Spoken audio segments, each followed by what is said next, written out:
realigned your budget. Now that you've got a plan to get your enterprise funds balanced, so they're not taking money now. So revenue in and revenue out of your general fund, over those years will generate about $1.9 million in revenue over expenses. So that shows you that your general fund will operate effectively once you make these changes. But again, as you can see, the line is trending downward. But you've got plenty of years to try to make adjustments on that. But generally speaking, you're operating the black. So you got $1.9 million that we project in this illustration to be available. So taking the money that's needed in our projection for road resurfacing first, that's about $1.3 million over the period. So the general fund revenue in excess of expenses can pay for the road resurface the way we projected it.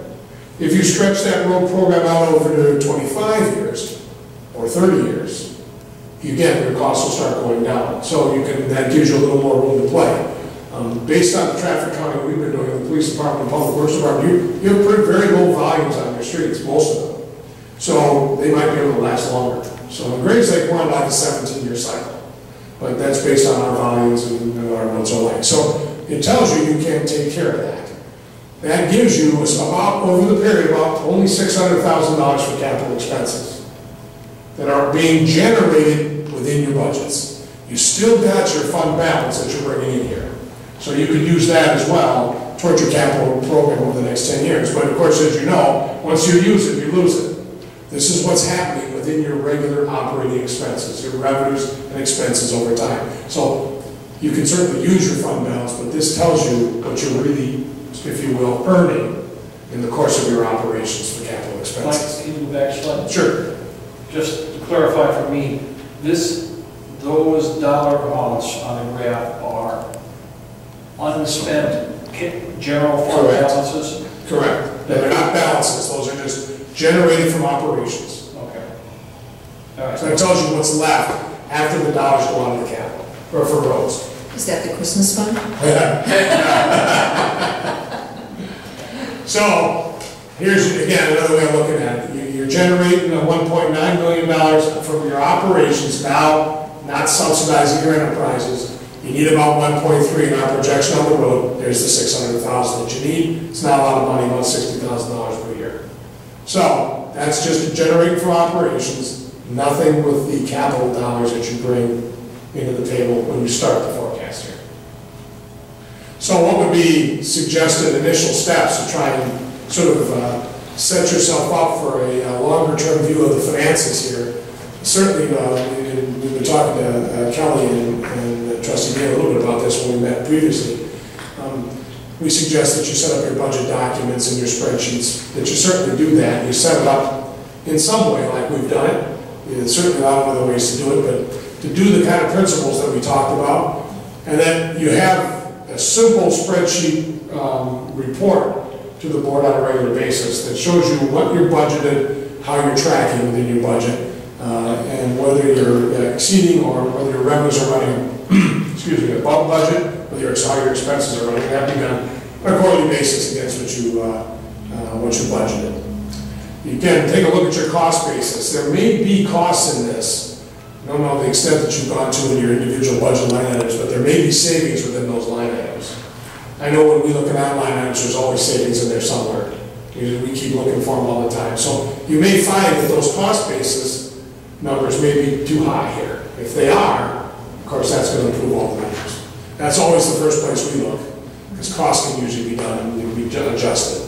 Well, as I said before, you guys are operating very effectively at a very low per person amount, so you're already pretty inexpensive.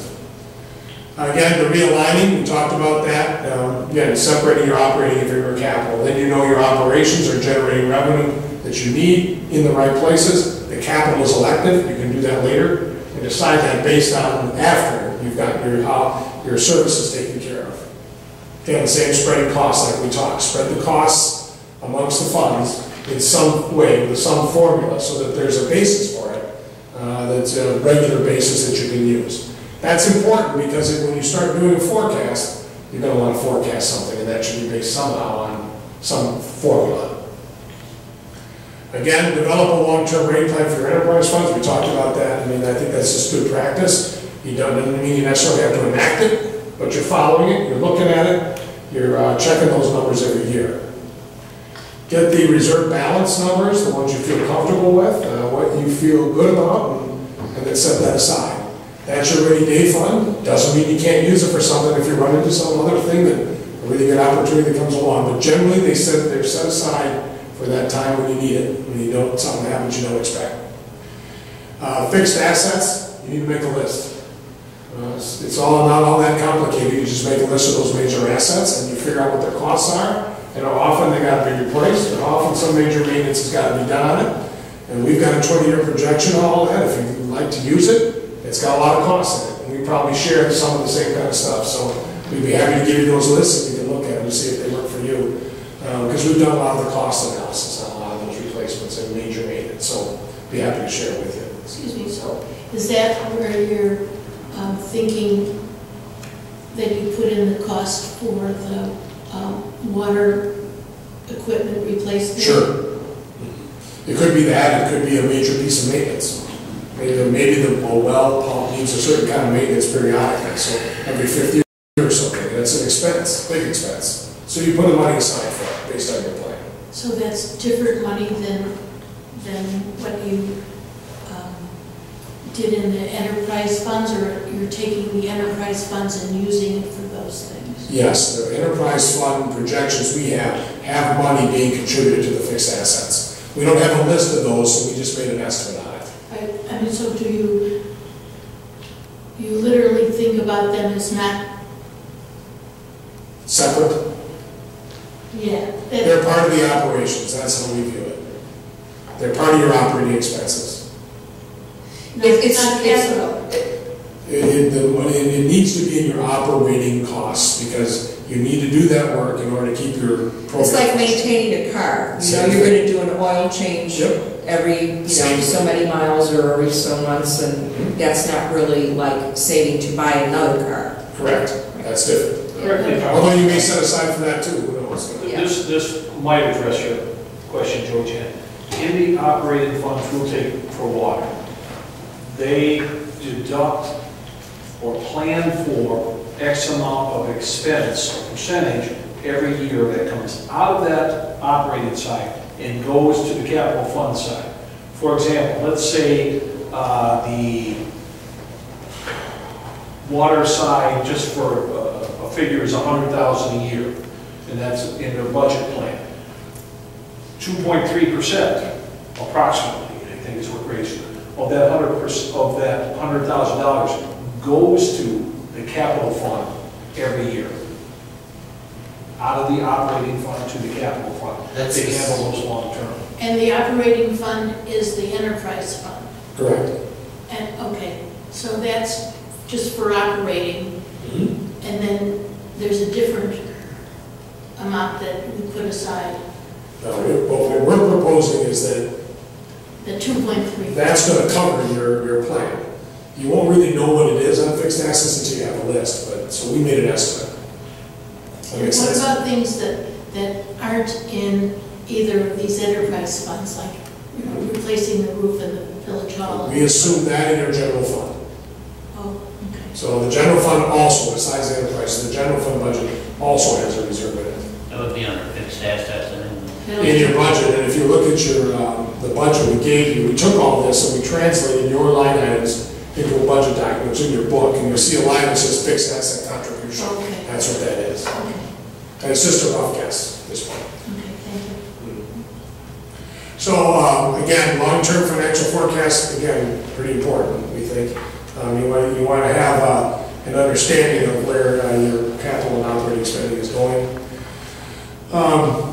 Road resurface analysis, again, you've already got a 5-year deal. We don't suggest that has to be as detailed as your 5-year plan, but we've given you a quick down and dirty version in your book on the last tab. It just divides up your mileage, puts a price to it, and estimates it per year with some inflation in it.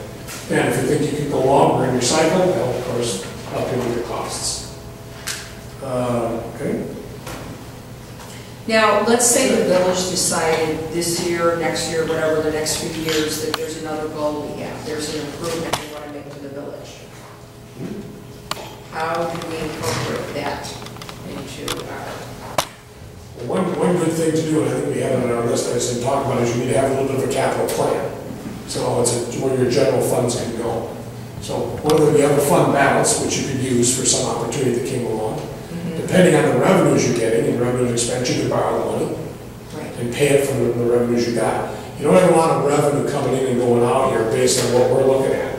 So if you're gonna borrow money, it's gonna eat up a chunk of what's ever left. So pretty thin margin here based on what we saw. So until you can figure, the first thing again we advise is that you get out of subsidizing your enterprises so that you can preserve your funds for those other purposes. Here's an example that I think would address that, something we've already done. Last year when we bought Public Works building, we took a good chunk of that money out of our reserve, our savings. If we had been on a plan like this some years ago, we would have projected, hopefully would have projected, we're going to need a building at some point. And maybe we can start setting some money aside each year towards that goal.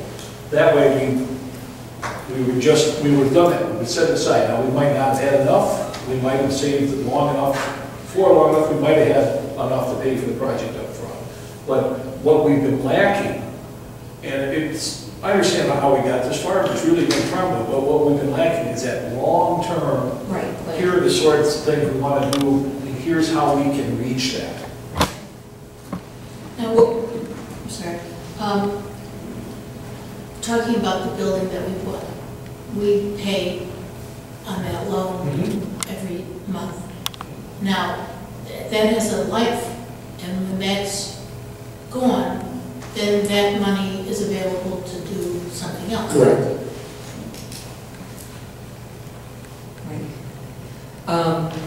So that maybe we could use that, I think we have 10 years, so maybe we could plan on some of that to help the enterprise funds. Sure. Instead of having to put too high an increase or something. All those are options you can do.